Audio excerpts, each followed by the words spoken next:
People always say the scariest things happen on empty highways at night, but the real terror isn't the darkness outside your car. It's the moment you realize something is following you, and it's using the one thing you thought was safe.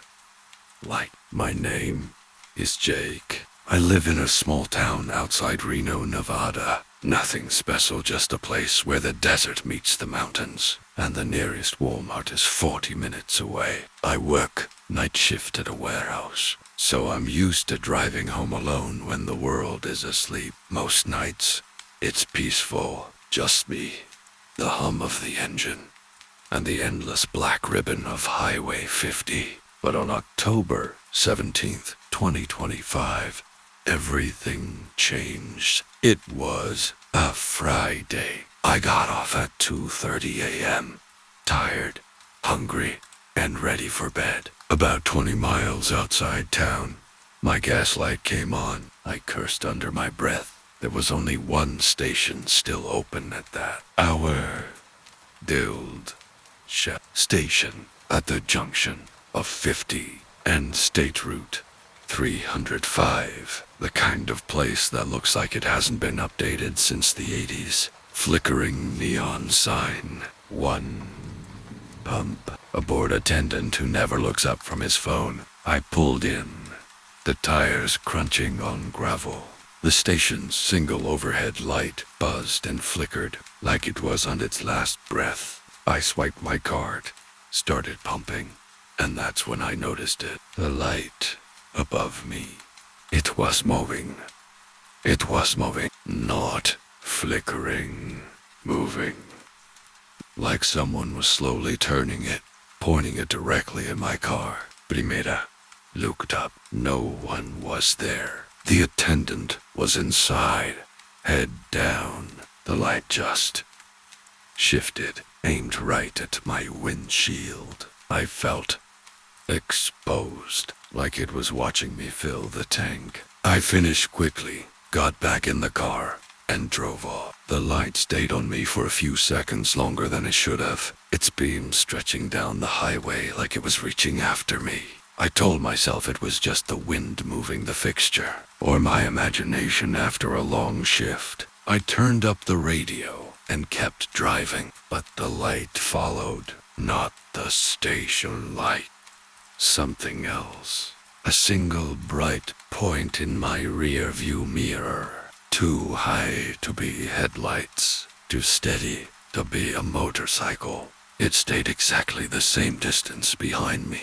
No matter how fast I went, no matter how many turns I took, I sped up to 90. It stayed.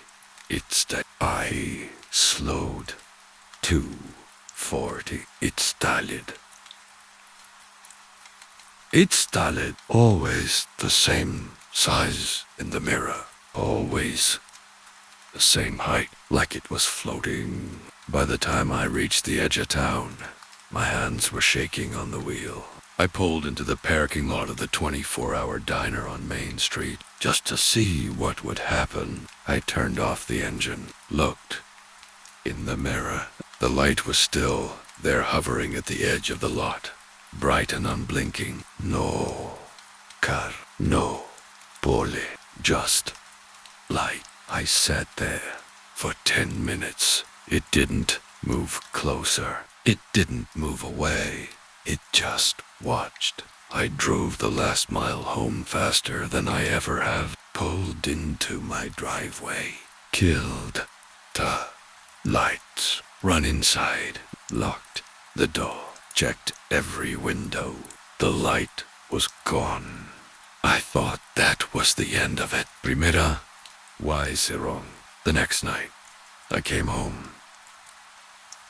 The same time, same road, same empty highway. I passed the Shell station. The overhead light was off, completely dead. I slowed down anyway. The attendant was gone. The station was dark, but in my rearview mirror, the light was back. Same size, same height, same distance. This time, it followed me all the way home. Primera Pajarque turned off the car. The light stayed floating just above my driveway, like a street lamp with no pole. Primera Ryan inside locked everything, drew the curtains, sat in the dark living room with my back to the wall, listened. Nothing. Nothing. Just my own breathing. Then the power flickered. Once, twice. The overhead light in the living room turned on by itself. Not bright. Dim. Yellowish. The same color as the Shell station's bulb. Primera esta red with Italiano. It buzzed. Then it dimmed even more and began to move slowly.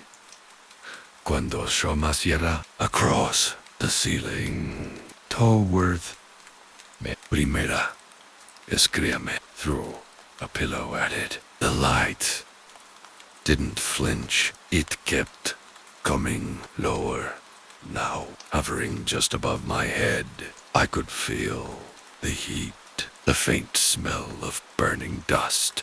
I ran to the bedroom, slammed door, locked.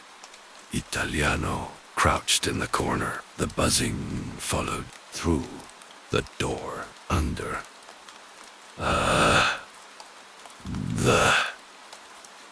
The light seeped in like smoke. Then it was inside the room, floating, watching. I didn't sleep. I sat there until dawn. When the first sunlight hit the window, the light vanished like it had never been there. The next night, I didn't drive home. I stayed at a motel in town, paid cash. No eat. I thought distance would help. It didn't they? At 3:17 a.m., the motel room light turned on. Same yellow glow, same buzz. It floated above the bed. I grabbed my keys and ran to the car, drove to the highway, back toward the Shell station. I had to see it. I had to end it. The station was still dark. No attendan, no cars. Got out, walked under the broken overhead fixture, looked up, looked. The bulb was gone, just wires. I turned around. The light was behind me, floating at eye level. No source. No bull. Just pure, cold light. It pulsed. Once, twice. Then it moved stray toward my face. Primera. Ra. Ine. Back to. Drove home. The light followed the whole way. In the mirror on the ceiling. In every room I entered. It never touched me. It just watched. Now I live with the lights off. I sleep during the day. I never drive at night. But sometimes, when everything is dark, see Italiano, a faint yellow glow in the corner of my eye, waiting. Paciente, because it knows sooner or later I'll turn on a light, and when I do, it will be there, waiting to watch me sleep again. Good night.